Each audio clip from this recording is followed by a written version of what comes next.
Welcome to Beyond Musical Sounds, and today we are on the second last episode of this season where we'll be discussing music and performance.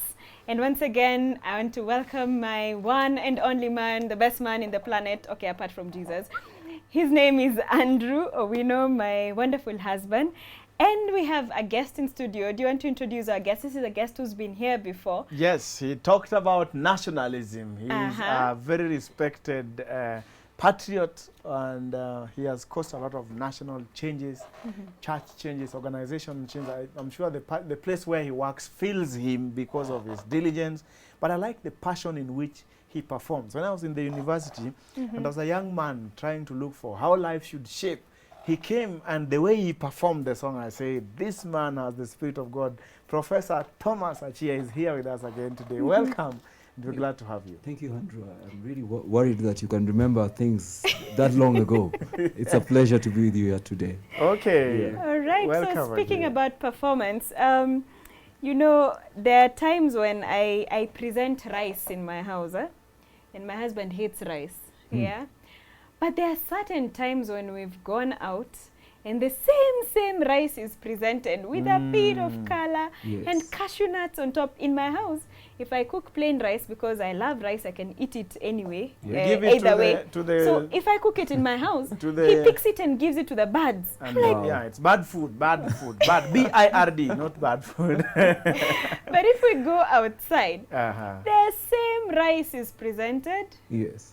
cooked, add Cooked. color, you know, they put a bit of dania on top and cashew nuts, Yes. and he ends up eating it. I'm like, you're being unfair. I tell you. Yeah, it's and I think the same thing happens to music. Yes. That sometimes we present music Right. in a way that is not attractive. Good like my music, rice, but yeah? put in bad packaging. Right. Yeah. So what are some of the principles of performance? You know, what Now, what do before we need to think wait, about? wait. I think we need to debunk what is packaging, which is the front face of music in performance.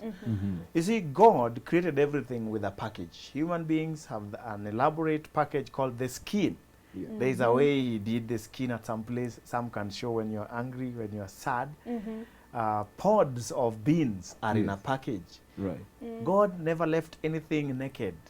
Anything important needs to be packaged. Right. Even language, even this show is packaged, you know, with Yes. a studio. And if you have something good, you Yes. better package it. Right. So Okay. performance is really packaging of that which you have. Right. The concept of performance, Prof, over to you. Have performed million times. Wow. Performance is really broad, Yeah. coming from the choice Choice. of music and the Uh-huh. question of whether is our choice appropriate for the performer. Wait, who determines the choice? It's Is it the person going to perform or the audience? it is the person performing. Okay. He is the bearer of the message, and he has decided aforehand that I think this is what they need to hear. So they make that choice. But often lately, it's really influenced by what the people want. So give the people what they want. So often we then package for them. Yeah. But I think it's important to, one, look at, do I have the ability to deliver this package in a way that it will be appealing? Not just, I have had something similar packaged by somebody else. Let me try and deliver it. So understanding your own ability. Yeah. So your own skill set. Yes. If you are a choir director, Yeah. the range of your soprano, the range of your bass line, Okay. So you don't pick Hallelujah chorus and your sopranos are 2 and they can't reach. they can't. So often you will find a choir that has an amazing song that you've heard elsewhere that was sounded like, you know, Christ himself had come, but then they don't have the capability to deliver. So in terms of what dictates performance, one is an appropriate choice Yes. for the chorus that is presenting this. So once that is appropriate and they have the words, they have confidence, often you are on your way to an excellent delivery.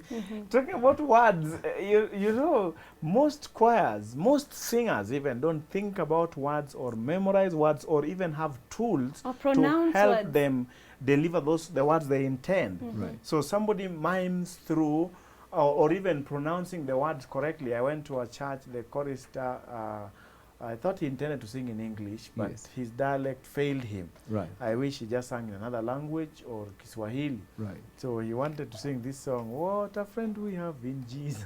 So you know that song. Yes. But the way he pronounced the songs, I was Right. like, why don't you just choose one where your package brings it well? Right. He did something like, "What a friend we have in Jesus, horror, our sins and grief to pay." Right. And that's the point where I say, no. I think the song this guy sings is not in his package. So Right. even language is Right. important. That's right. The choice of the words of your song. Yes. You know, and where musicians get their song is their everyday's library. Right. If you always listen to obscenities, if you've never listened to cool, good language, if that's not your normal language every day, yesterday Right. somebody composed a song and says, "Jesus is coming, whether you like it or not." Well, it looks nice in English, but the way alisema kwa Kiswahili, Yes. alisema, Tutaimba or something. Kama unapenda ama upende usipende. Yes. usipende. You know, that just looks rude. Right. That's not good packaging. The gospel is a gospel that's attractive. Jesus himself is attractive. Psalm 95 presents to me somebody who he says, "Oh, come." He's a Right. beggar.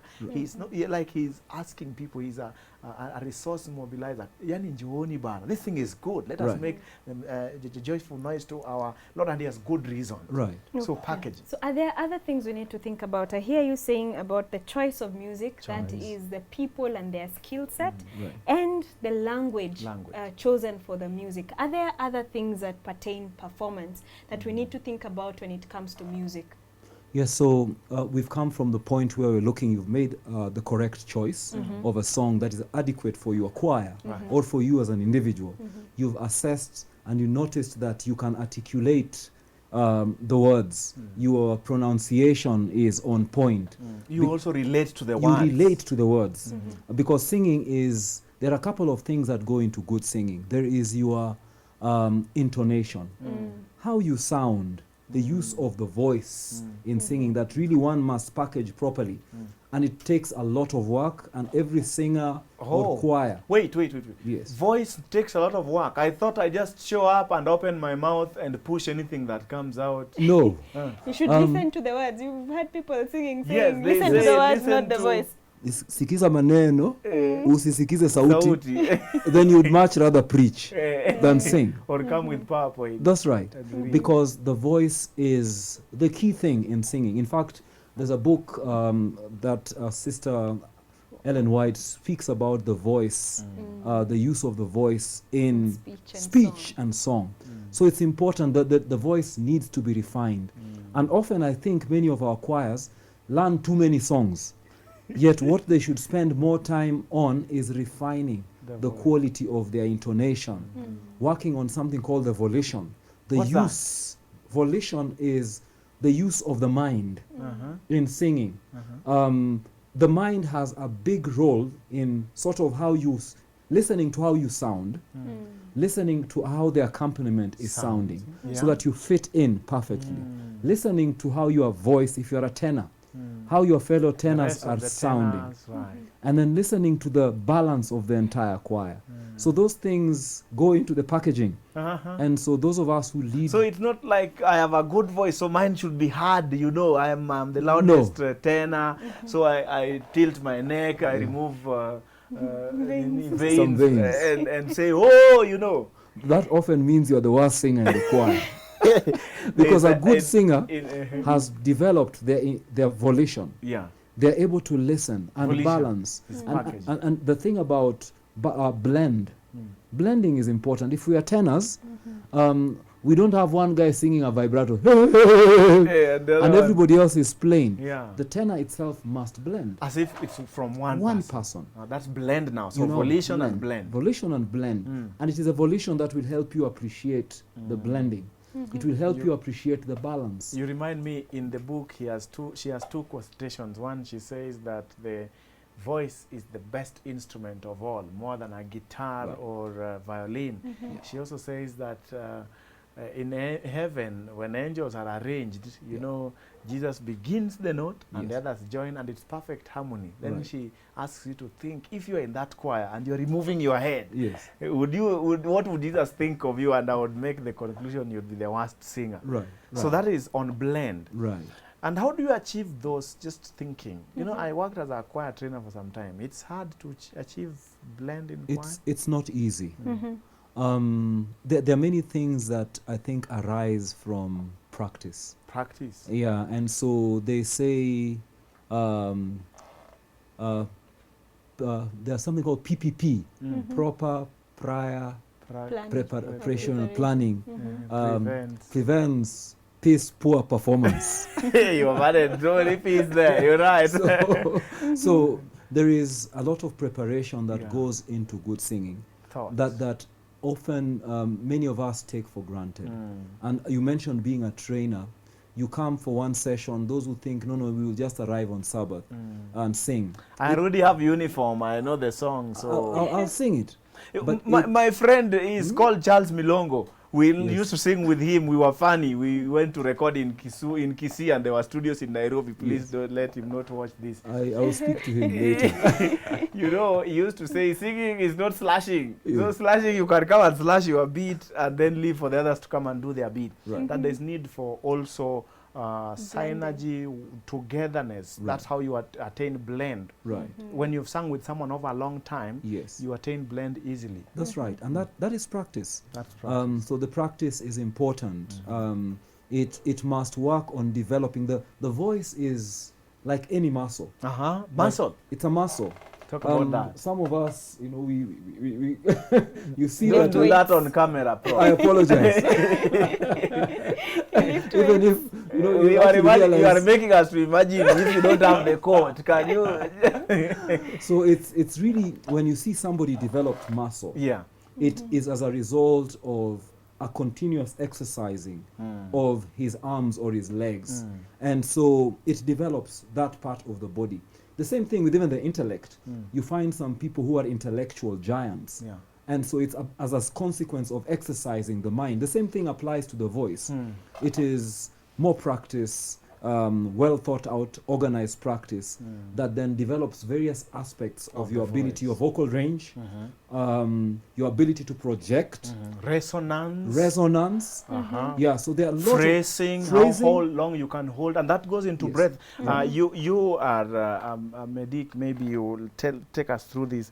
Is there a proper even posture? But let's talk about breath, as you know, from a medical perspective. I know we covered this in an earlier show on how to, you know, control your breath, how to build your lung capacity. That there are exercises that can actually increase your ability to hold a phrase to the end. And those of you who missed that show on music and health, you can go back to it and perform some of those exercises. One of them is just becoming a good swimmer. You know, a swimmer is able to swim and hold your breath through the entire length, you know, of the swimming pool. You'll find that even in singing, it's easier for you to control your breath. Okay. Nice. So we are developing many things around the performance, not just your appearance and your music. You know, let's move now to the instrumental music, the use of instrumental music. A lot of times, in fact, today there's a lot of accompaniment that needs to be packaged into the music. What's your thought on the use of instrumental music in packaging, in presenting, in performance? Do people today, even the playing of musical instrument has lost its space in performance? The thing that plays all musical instrument is the phone or its friend, the laptop. They're the ones who know how to play all the piano. Nobody shows up reality playing. Is that important? I think it's important in this day and age for us to develop people who can play different sorts of musical instruments. It's I think a worthwhile investment. Often you find as you said, the computer will play a saxophone for you, to play the guitar for you. It will do all these things. But when you listen to them, there are certain things that are missing. It will not give you the timbre of the saxophone, the real life, real life. In real life. there are things it may not really do. You may want a certain vibrato, a certain crescendo, certain things that add value to the music. Or even an abrupt change that is relevant to that performance at that time. Right. So when power goes off, that's when you notice there was a problem. Right, right. And let's talk about, I don't know whether you So planned there are a few other things. You've spoken about 6 things when it comes to performance. That is the choice of music, the language, the voices, the blend, practice, instruments. What's the cost of all these things? And are there other things that you think are necessary when it comes to performance? Performance, even the arrangement of choir, before Prof adds in the cost, I would like him to address what does it cost to bring up this thing. Is it cheap? Is it easy? But look at the arrangement of choir. People think it's a normal SATB for every choir. SA is soprano, alto, tenor, bass. You know, there is an arrangement that resonates to the choir. If you have fewer men, you had better put the men in the middle. Right. You know, and you had better associated the sopranos and the tenors together because of their high vocal ranges, and then the basses. So there are choices of arrangement of choir that you can use. Even the way they stand should bring in an acoustic assembly of the entire sound to a projected center. Right. Not voices just divided here and there. Somebody standing in front of you and I'm singing to his head, you know. It's hitting his head and going back. So how do I project the other side? Even arrangement on the stage is an important factor. Before he answers the question on cost, I'm just thinking, you know, as somebody who partakes of the performance, the first thing I usually think about is appearance. And there are choirs that come on stage and everyone has short hair. Yes. And I'm like, you know, there are people who've been made to feel like it is sinful. Short hair is religious. Like the standard of heaven is, you know, we'll arrive in heaven and every woman will have short hair. Short hair. Yes. Is it a standard? You know, what are some of the principles of, you know, religion? Not just short hair, but in terms of appearance, what ought we to consider? Yeah, those questions are quite emotive and can elicit a lot of debate. Yes. Because sometimes we spiritualize certain things that are not spiritual, and often we even major on minors. For me, I look at what does the Bible say.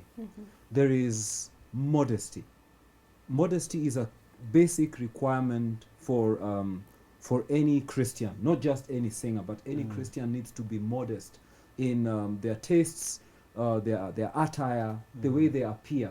And the question, what would Jesus do, must always affect the individual first before you come to the choir. So that when we arrive on that podium, there is nothing that will cause somebody to have doubts about our relationship with Jesus. You have something very short, you have to keep hiding because of the way you are seated. So it's important to be modest as a choir. In terms of the hair, I think there are certain cultural things that we pick from other choirs and we assume impose into another culture. Yes, and we impose them in a particular congregation or a particular choir because we assume because a choir in Dar es Salaam looked really nice with short hair. But you know, those guys look nice even on streets with short hair. They're used to that. That's right. It's not a choir phenomenon. They just find themselves in choir with short hair. Right. I actually think for me it was like, there was a church somewhere, if I could give a very quick story. And in this church, they used to have a chandelier. And this chandelier had dropped down. So the choir, when they used to go to their seats, they would have to go under the chandelier to get to their chairs. So every Saturday, they would get, and then the chandelier was returned to its rightful height. When they got there, they bowed. So after many years, people joining the church were asking, is there something spiritual about that point? They just did not know. That it was a chandelier which had dropped. So I think sometimes we develop habit without question and understanding. I think Diane looks very modest. And I think a woman looks, I would not like Diane looking like you. So I think there's some of these things. Prof, you see, the thing is this. The truth is this. There are people who look nice with short hair. Yes. And the reverse is true. How you deal with that information is up to you. The standard of Bible modesty is described we don't find short hair anyway. Do you know that even in the Bible, there are men with long hair? Right. But of course, the Bible has definitions of why hair has to look in a certain way.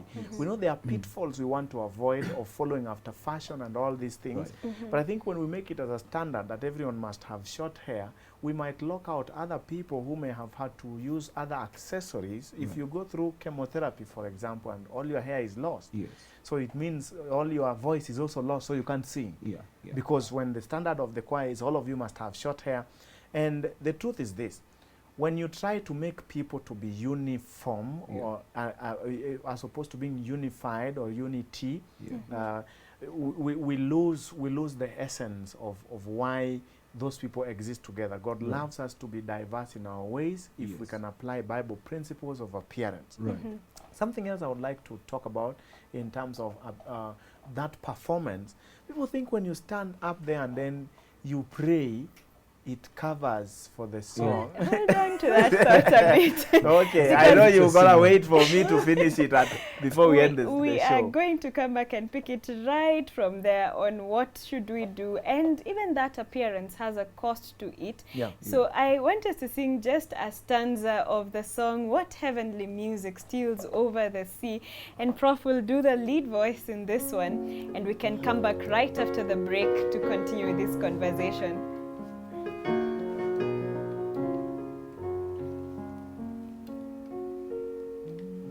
What heavenly music steals over the sea, entrancing the senses like sweet melody. 'Tis the voice of the angels, one soft on the air. For me they are singing their welcome I hear. Stay tuned and join us after the break.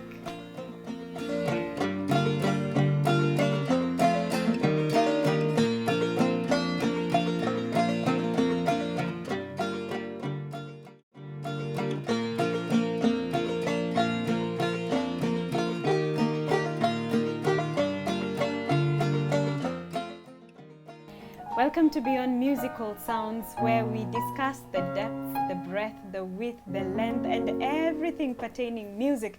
And today we are discussing music and performance. And right before the break, we got into the subject of what exactly does performance entail, and the question that we had reached is the cost, the cost of the music. And you were bringing up something that I stopped you. What was that? We were looking at how these things take a lot of effort to bring up. And when you've now come to the stage, you want to sanitize all your efforts. So you stand there and then you ask people to pray. I think, let me talk to the singers. When it is time for singing, stand up and sing. There is somebody coming to pray. The prayer does not change the music. In any case, after praying, you sing discord. Prayer doesn't change the discord. So let prayer time be left for prayer time. It's good to not mix issues. I don't think that we are ready for the music. The brain has loaded dopamine for the music, and the music ought to be short and precise. Nobody should sing for 5 minutes unless they're singing a serious song. Most of the songs I see around are not serious. Do your songs to below 3 or 4 minutes. That's the time attention span that you see all around. So performance also means you go straight to that which you wanted to say, deliver, and leave people thinking about the message. The song should lead people to prayer. Right. Okay. And in fact, just on the same note, often we do that because we think there's something spiritual about it. Yet the writer to the Remnant actually says that often a song is prayer. It's prayer in itself. And she actually says that music is as much an act of worship as is prayer. So you're actually duplicating the role of music in worship. Exactly. Yeah. So let's talk about then the cost. I'm now excited. Go ahead with what does it take to bring up a good performance? Do you just wake up, you know, I have seen songs that in my mind I see the choir trainer may have eaten a lot of ugali And he composed the song on his way to choir practice. Sorry if you are such a choir trainer, I know you will get a benefit from these sessions. Yeah. They didn't take thought on what is the key of the song, so they start on a funny key, then they have to change, then Yes. you can see they didn't put any effort. Right. What is the cost of a good performance? The cost really goes down to preparation. Nice. And also right from the way when you're thinking about composition. If you've ever had to compose a song, there is the whole thought about what do I want the melody to look like? Yeah, I work on the melody and then I think about how do I harmonize this? It takes time. I notice many people, you compose today, tomorrow it is in the choir. I've never understood how that is possible. So the cost of getting a good harmony, a beautiful tenor line that is a bit melodic, an alto line that is melodic. I like that. And then extending, changing the melodic line to another voice. Pushing it to another voice, so that the song which is strophic loses strophic is stanza, chorus, stanza, chorus. So that it is no longer strophic, so that people can be able to, in their listening, see variety and a development of ideas, change of the harmonic style. There's a song you composed a while back. That song has hit the country with a lot of love, and people love it. And the first time I heard it was in an assembly of many other richly well-written songs. There was Amenita Mimi. Japoni mkosa, ninaenda naye kwetu mbinguni, sirudi nyuma kamwe, mimi mwana wake, mimi na Yesu twaenda mbinguni. And then the chorus has a call and a response. And then Vilindini, Prof, we can't miss without singing and talking about Vilindini. What was the inspiration of writing that song, the building of harmony? And later some musicians took it and just built over, realizing the music bed was already good, it was well arranged, and that song speaks to me every time I listen to it. Been listening to it since I was young. What was the inspiration of that composition, and how did it develop? I really cannot say, and I don't know what it is about that particular song, because I was in Kakamega, I was speaking in Kakamega last year, and the choir sang it, and the choir master told me that he had a Korean choir sing it, and so he just picked it and wrote the music from the Korean choir. I said, wow. There is something about, for me, I think the thing is about inspiration. Yes. Inspiration is not something you can rush. You can't fake it. You can't. It comes from God. If it's not there, it's not there. It's not there. You cannot force it. And the Shekinah glory. It doesn't. And it doesn't come every day. And so you find, like, for me, I don't write a lot. It is, you've been studying something, and you'll notice, I mean, Vilindini is about Psalms 23. So the Lord is my shepherd, and I love the King James Version, that I shall not be in want. So you've been studying this for a while. And then the Lord gives you that song then relates to your own life, your own experience at that time. I think those days I was employed, but I could not even afford matatu ya kukaa.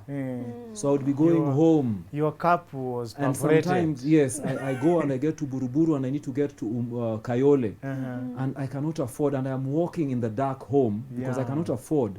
So I'm thinking of, in those depths of problems, I can cry to God and He takes care of my needs.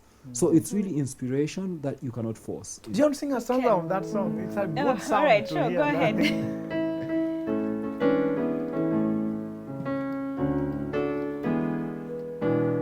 Sing a little bit of it on that key, I hope. Vilindini mwa shida na kulilia na kukimbilia, ewe Bwana mapema, unapozuru wengi walosongwa na shida, na kusihi ewe Bwana nisikie, na kukimbilia ewe Bwana nirehemu, ewe Bwana sikia dua zangu Bwana, wewe unapozuru wengi walosongwa na shida, na kusihi ewe Bwana nisikie. Wow. Lovely song. Well written. Now, what I hear you people saying is that every performance requires time Time. for preparation. That's right. But we have seen choirs that are looking for, money for performance, because really performance requires money. Right. We've recorded a new album. We need to go out and present it to people. Yeah. What are some of the considerations we should make around, money when it comes to choir? You want to, buy a new uniform. There are people who can't afford. Or how often should you even buy that new uniform? Right. Yeah. Well, if we look at the, if we start from money backwards, then we got it wrong. It's the opposite. It's Yeah. putting the cart The horse before. before the cart. Yeah, the horse before the. The cart before the The horse. cart. Yeah, before the you arrange those two guys, the cart and the horse. So if we go looking for money, that's never the reason for any ministry. Right. Neither is it a reason for performance. So you realize somebody sings a song, he doesn't even know the words. So he puts a backup, he doesn't even know what the song is talking about, because the day he was in studio, he read in a script. We should take time to internalize the song until we typify what the song says, Right. then we can share it. I don't know if you heard how Prof sang that song. It's so original to him, it's inside him, it originates from him. So we want to look for a message to give out, and then we talked about packaging the message. When you speak your original language, Yeah. when you say something that you're passionate about, people will pay you for it. That's right. Yes. I just want to pick up from there. My experience with it depends on whether you are in the music ministry or whether you're in the music industry. There's a difference between the I music like that. Music ministry and and the music. music industry. And the other thing, this is my experience. When I was taught how to read music, I used to be a sportsman. And so even coming to church was like a real burden, because the basketball tournament was on a Sabbath and I wanted to go and play. And then now suddenly I'm in church. And then God then gives me a gift. This is not, for me, it is not like a talent, but for me it is a spiritual gift given for the edification of the church. And what I have learned over the years is I've not made money from music, but God has opened up opportunities for me to make money. So when you treat music as a ministry, one, even the songs you write will fly. I'm inviting a choir to Kenya in June. They're coming from Cape Town. Well, that's June 2022. These recordings are done early of the year 2022. So a choir is coming down from Cape Town. They're coming from to Cape Kenya. Town. Okay. And they're singing our music. Wow. So they're coming from, you've probably heard of a choir called the Glorious Sounds. So they're visiting with us and they're doing our music because they hear there is something about the music ministry that goes beyond the borders, because it speaks to the heart. The music industry, the song itabamba kwa muda kidogo. For a short time, then it burns out. It burns out. It doesn't live for long. So in terms of when you're thinking about seek ye first the kingdom and its righteousness, then he will add these things. Right. Though it is important to actually think about the money, because Prof, when you're setting up or when you're inviting a choir, they'll need a place to stay. True. Isn't it? That's true. They'll need food to eat. Right. Yeah. While So they're still staying here. How do you fund Yes, that's the question. performance? How do we That's an fund important question. performance? Right. And most musicians are in this culture of being beggars. And one of our sessions earlier, we talked about music being a talent of influence. And whenever God placed anything in any creature, it was not for survival. It was for dominion. It was for them to live and thrive. Right. And when God puts music inside a church as a ministry, you should thrive, not beg. Right. So think of creative ways of raising money. The least creative way of raising money is Harambee. The guy who thought about Harambee is long dead. He was the first president of this country. It still might work, or in some cases, but what are the other options of raising money? I could give you options. For example, today you don't have to do all your 25 songs in one album. Right. You can release one song at a time.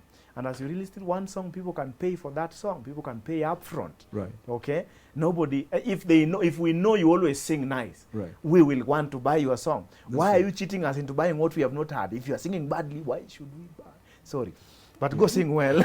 No. So those are ideas of raising money way up front. Okay. Do you have any other ideas? Any other ideas, Prof? Yeah, I agree with the fact that music can actually become a source of income for the choir. Yes. And there are choirs that have really thrived because they found their niche. You've spoken about it already. It's about having a niche. The problem we have is we hear a choir called Ambassadors of Christ. The whole of Kenya is sounding like Ambassadors of Christ.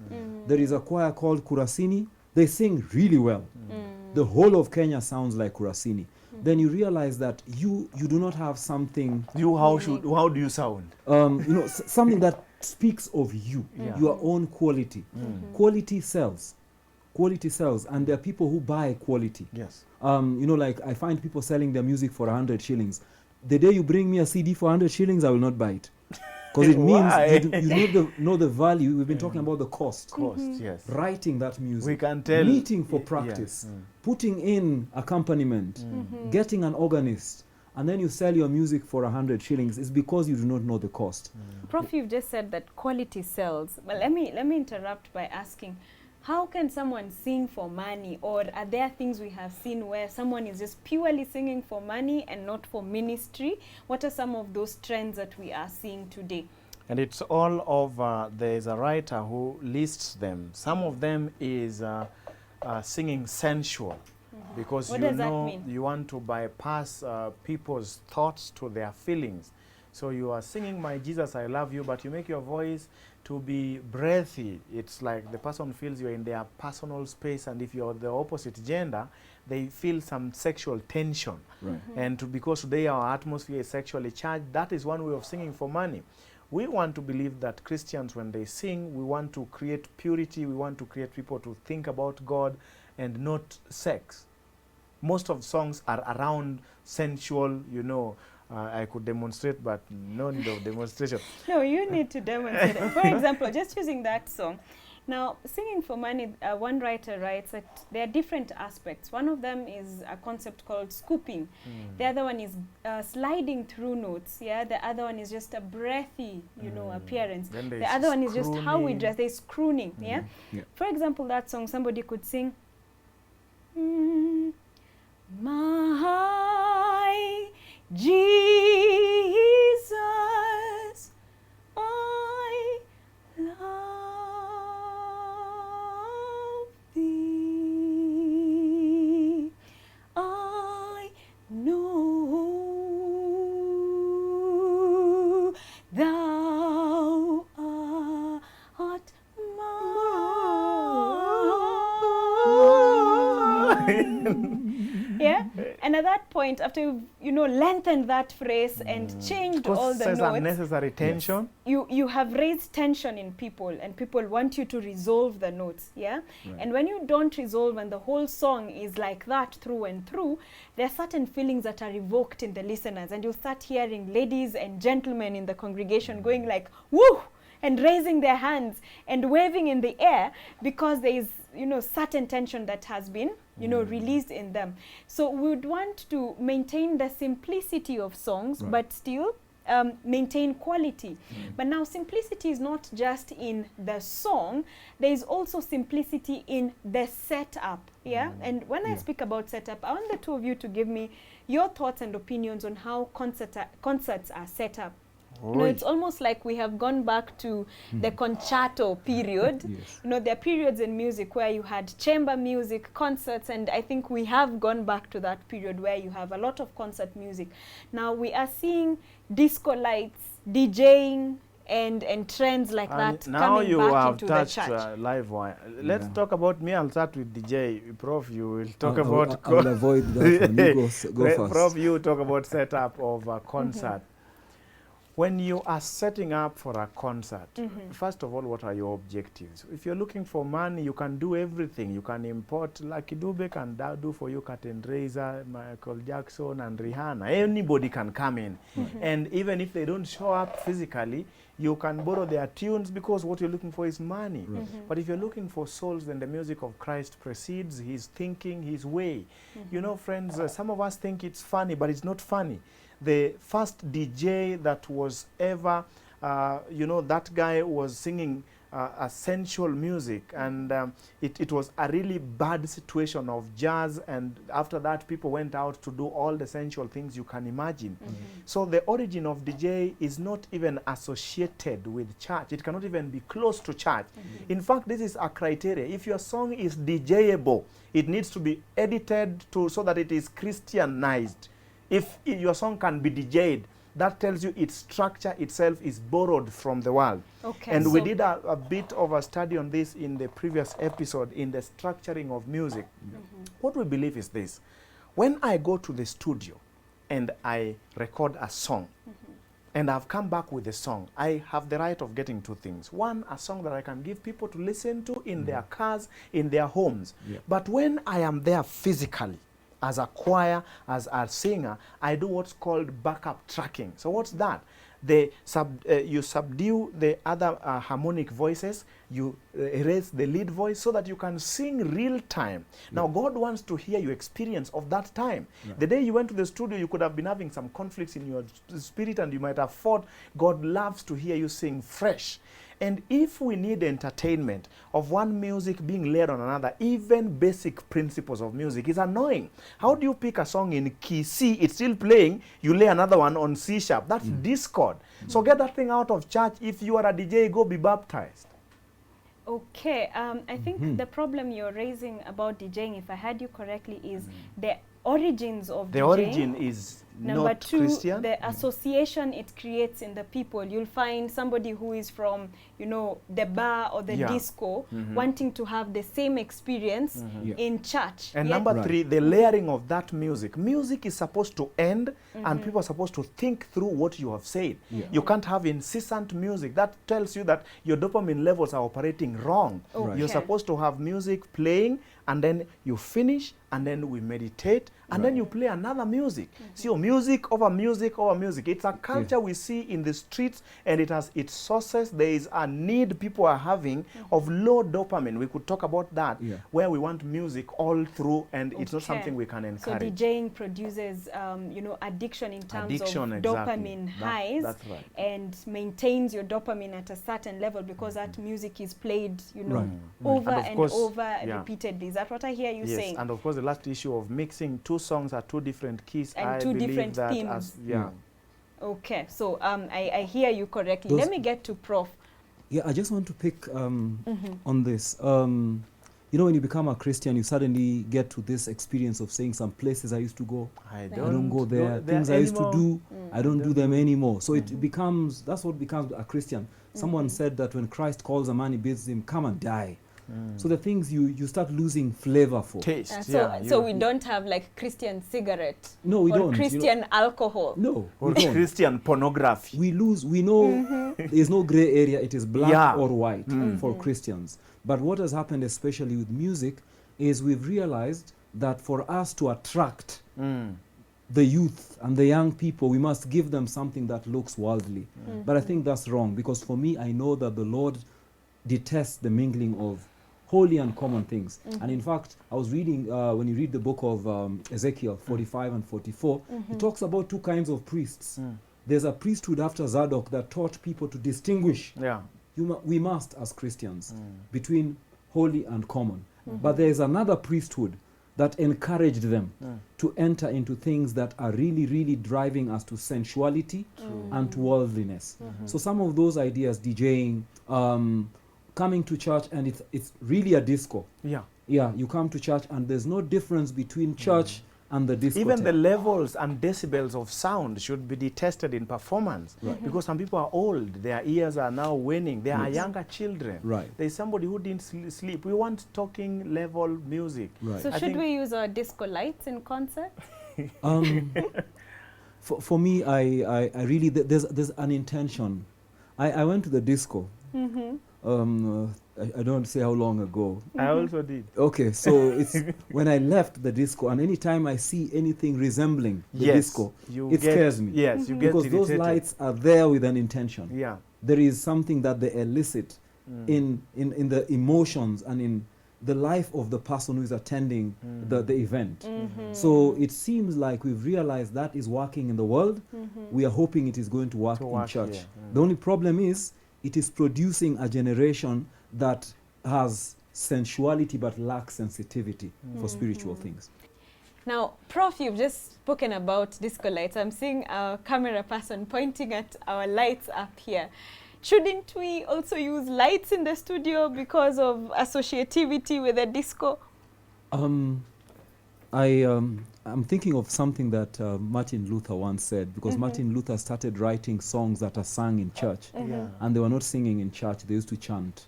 And so they were saying what Martin Luther was doing was really bad. But then Martin came up with a phrase saying, abusam non tollit usam, which means abuse does not negate proper use. It is possible to use those lights properly and for the glory of God. So it's about thinking about how to distinguish so that it is not eliciting some sensuality in the audience and in your congregation. All right, what do you have to say about that? And maybe you've looked at how disco lights play, even though what we have in the studio are so many lights. There's just a lot of light. Their purpose is to bring out the brightness of the image, because this is a show where it's on TV, there are images. So the dynamics of the images required is important. But you see, when you're doing a musical performance, you have other concerns, you have other intents, or rather when you have a concert. So if your intent is what the disco guys do, if your intent in the concert is to create images to look as good as they should look. Well, you see those disco lights, some of them are very playful. I don't know whether you've seen them. They are not like this one. They run around and honestly, you know what they elicit. Right. So that is what we call abuse. But our issue is not even the disco light alone. It's what we call associativity. Right. You can have a clean setup with no lights, Right. but in it, the sound itself elicits still sensualism, the dressing itself. So it's the entire package. As you bring in things to operate in your setup, get to know what is your objective. Right. I think that's where Now, we does live. this show question some of your beliefs? I pray that in case it does, you will answer to God and say, I'll go where you want me to go. If you hear the voice of God through these shows and through His word, I pray that your answer will be, I'll go where He wants me to go.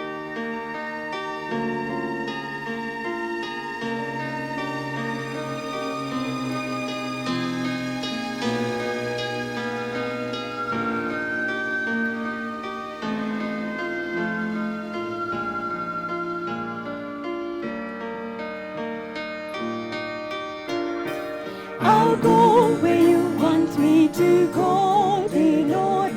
Oh mountain, oh plain, oh sea.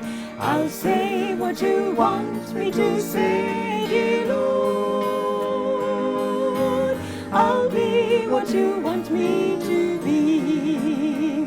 It may not be on the mountain's height or over the stormy sea. It may not be at the battle's front. My Lord will have need of me. But if by a still small voice He calls to paths I do not know, I'll answer, dear Lord, with my hand in thine. I'll go where you want me to go. I'll go where you want me to go, dear Lord. Oh mountain, oh plain, oh sea. I'll say what you want me to say, dear Lord. I'll be what you want me to be.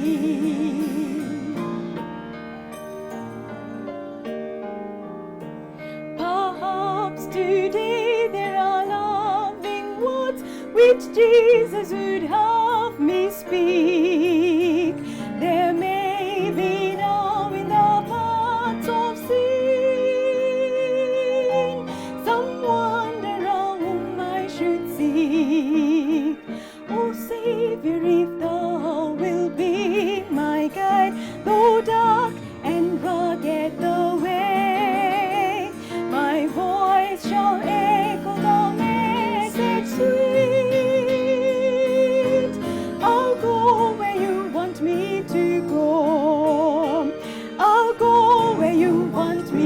to go, dear Lord.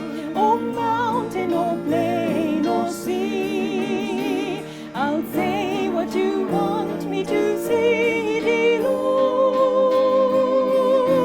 I'll be what you want me to be.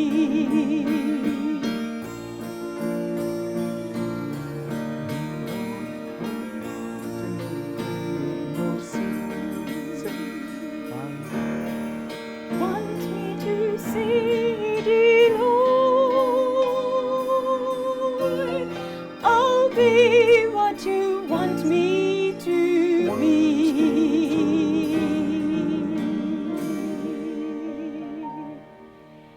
I pray that you'll be willing to follow Jesus and not us.